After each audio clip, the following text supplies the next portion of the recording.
আচ্ছা ভাবুন তো, মাত্র 15 বছরের বৈভব সূর্যবংশী আন্তর্জাতিক অভিষেক হলো। ভারতের 190 রান করেও ভারত হেরে যায়। এখন এই পুরো ম্যাচের দায়ভারটার উপর নির্ভর করে গৌতম গম্ভীর কার ওপর রেগে গেলেন। তো শুরু করা যাক। প্রথম থেকেই আমরা আগে জেনে নিই ম্যাচটায় কি হয়েছিল। ম্যাচ শুরু হয়েছিল ওল্ড ট্র্যাফোর্ডে। টসে জিতে প্রথমে ব্যাট করার সিদ্ধান্ত নেয় ভারত অধিনায়ক শ্রেয়স আইয়ার।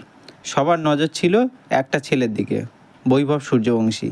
মাত্র 15 বছর বয়সে আন্তর্জাতিক ক্রিকেটের অভিষেক, তাই স্বাভাবিকভাবে সবাই দেখতে চেয়েছিল ছেলেটা কি করে। বৈভব কিন্তু একদম ভয় পায়নি, শুরু থেকে আত্মবিশ্বাস নিয়ে খেলেছে।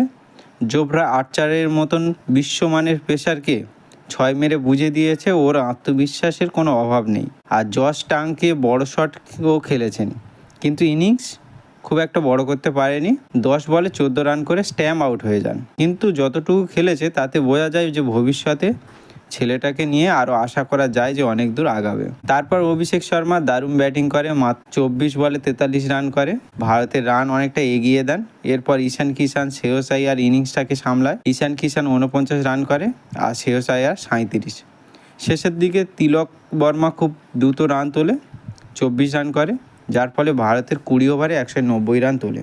190 রান টি-20তে যথেষ্ট ভালো স্কোর, তাই মনে হচ্ছিল ভারত ম্যাচটি জিতে যাবে। কিন্তু ইংল্যান্ড যখন ব্যাট করতে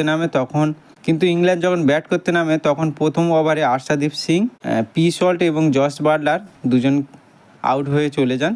তখন মনে হচ্ছিল পুরো ম্যাচটি ভারতের দিকে। কিন্তু যেখান থেকে ম্যাচটা ঘুরে যায়, হ্যারি ব্রুক খুব দ্রুত রান করে চাপ কমিয়ে দেয়। তারপর জ্যাকব বেথেল এমন এক ইনিংস খেলে যেটা সত্যিই ম্যাচ জেতানোর মতন। টপ ব্যান্টেনের সঙ্গে বড় পার্টনারশিপ গড়ে ইংল্যান্ডের ম্যাচে ফিরিয়ে আনে। ব্যান্টেন আউট হওয়ার পর বেথেল পর্যন্ত থাকেন, 76 রান করে দলের ম্যাচ জিতিয়ে মাঠ ছাড়েন। ভারতের হারের একটা বড় কারণ ছিল বোলিং।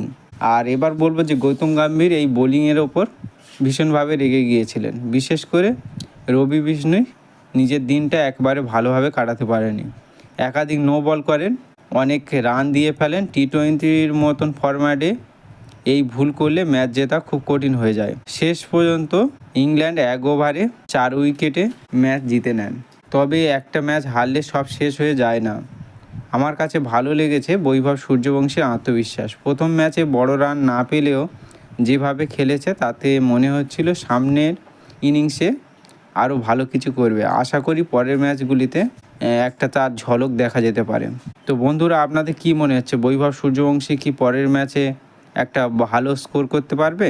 আর ভারতের হারের সবচেয়ে বড় কারণ কি ছিল সেটা আপনার মতে অবশ্য কমেন্ট করে জানাবেন। আর ভিডিও ভালো লাগলে অবশ্যই সাবস্ক্রাইব করবেন।